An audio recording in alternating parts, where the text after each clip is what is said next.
हरे राम राम राम हरे हरे, हरे कृष्ण कृष्ण कृष्ण हरे हरे। सीताराम सीताराम सीताराम सीताराम। आइए श्री रामचरितमानस से आगे की ओर बढ़ते हैं। श्री भरत जी को पूरा परिवार समझा रहा है कि आप राज्य के राजा बनो, ऐसा आपके पिताश्री कहकर गए हैं। श्री रघुनाथ जी वन में हैं, महाराज स्वर्ग का राज्य करने चले गए। और हितात तुम इस प्रकार का कातर हो रहे हो, हे पुत्र। कुटुंब प्रजा मंत्री और सब माताओं के सब के एक तुम ही सहारे हो। विधाता को प्रतिकूल और काल को कठोर देखकर धीरज धरो।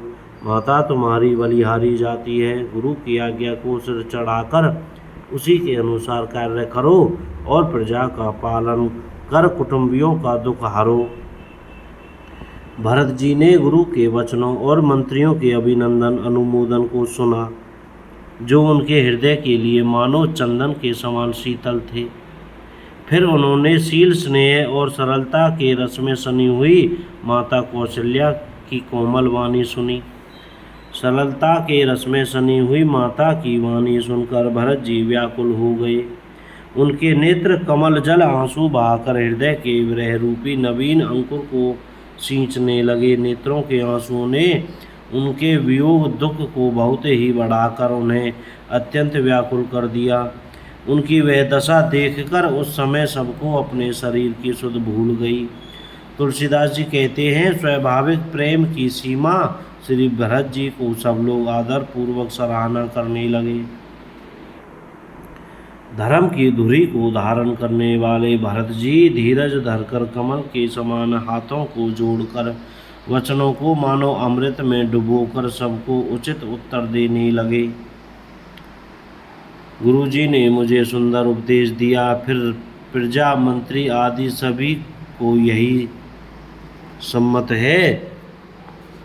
माता ने भी उचित समझकर ही आज्ञा दी है और मैं भी अवश्य उसको सिर चढ़ाकर वैसा ही करना चाहता हूँ, क्योंकि गुरु पिता माता स्वामी मित्र की वाणी सुनकर प्रसन्न मन से उसे अच्छी समझकर करना मानना चाहिए। उचित अनुचित का विचार करने से धर्म जाता है और सिर पर पाप का भार चढ़ता है।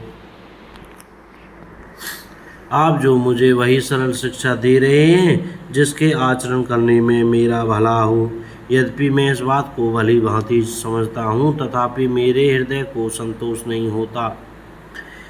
अब आप लोग मेरी विनती सुन लीजिए और मेरी योग्यता के अनुसार मुझे शिक्षा दीजिए। मैं उत्तर दे रहा हूँ, ये अपराध क्षमा कीजिए। साधु पुरुष दुखी मनुष्य के दोष गुणों को नहीं गिनते। पिताजी स्वर्ग में हैं, श्री सीताराम जी वन में हैं और मुझे आप राज्य करने के लिए कह रहे हैं। इनमें आप मेरा कल्याण समझते हैं या अपना कोई बड़ा काम होने की आशा रखते हैं? मेरा कल्याण तो सीतापति श्री राम जी की चाकरी में है, सो उसे माता की कुटिलता ने छीन लिया। मैंने अपने मन में अनुमान करके देख लिया है कि दूसरे किसी उपाय से मेरा कल्याण नहीं है। यदि शोक का समुदाय राज्य लक्ष्मण श्री रामचंद्र सीता जी के चरणों को देखे बिना किस गिनती में, इसका क्या मूल्य है? जैसे कपड़ों के बिना गहनों का बोझ व्यर्थ है, वैराग्य के बिना ब्रह्म विचार व्यर्थ है। रोगी शरीर के लिए नाना प्रकार के भोग व्यर्थ हैं। श्री हरि की भक्ति के बिना जप और योग व्यर्थ है। जीव के बिना सुंदर देह व्यर्थ है।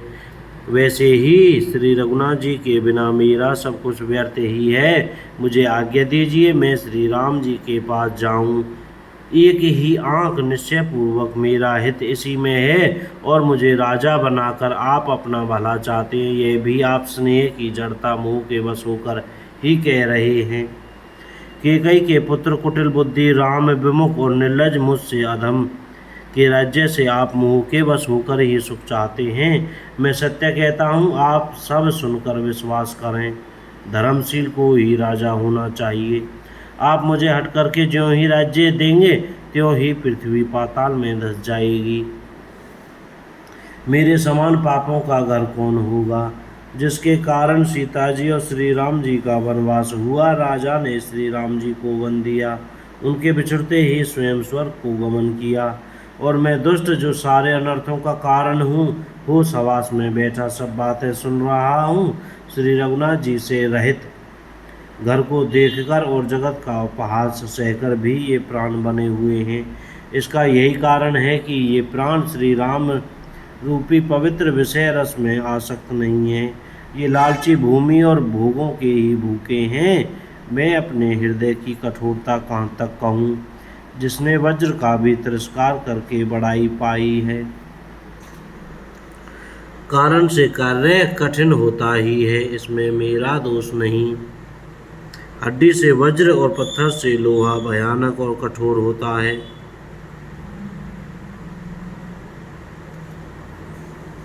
कैकई से उत्पन्न देह में प्रेम करने वाले ये पामर प्राण भरपेट पूरी तरह से अभागे हैं। जब प्रिय के वियोग में भी मुझे प्राण प्रिय लग रहे हैं, तब अभी आगे मैं और भी बहुत कुछ देखूं सुनूंगा। लक्ष्मण श्री राम जी सीता जी को तो वन दिया, स्वर्ग भेजकर पति का कल्याण किया, स्वयं विधवापन और अपयश लिया, प्रजा को शोक और संताप दिया, और मुझे सुख सुंदर यश और उत्तम राज्य दिया। कैकई ने सभी का काम बना दिया। इससे अच्छा अब मेरे लिए और क्या होगा। उस पर भी आप लोग मुझे राज तिलक देने को कहते हैं। कैकई के पेट से जगत में जन्म लेकर यह मेरे लिए कुछ भी अनुचित नहीं है। मेरी सब बात तो विधाता ने ही बना दी, फिर उसमें प्रजा और पंच आप लोग क्यों सहायता कर रहे हैं। जिसे कुग्रह लगे हों अथवा जो पिशाच ग्रस्त हो, फिर जो वायु रोग से पीड़ित हो, उसी को फिर बिच्छू डंक मार दे। उसको यदि मदिरा पिलाई जाए तो कहिए ये कैसा इलाज है। कि कई के लड़के के लिए संसार में जो कुछ योग्य था, चतुर्विधाता ने मुझे वही दिया, पर दशरथ जी का पुत्र और राम का छोटा भाई होने की बड़ाई मुझे विधाता ने व्यर्थ ही दी है। बोलो जय श्री सीताराम। बोल सियावर रामचंद्र की जय। जय सिया राम। कोई गलती हो गई हो तो क्षमा करें। जय सिया।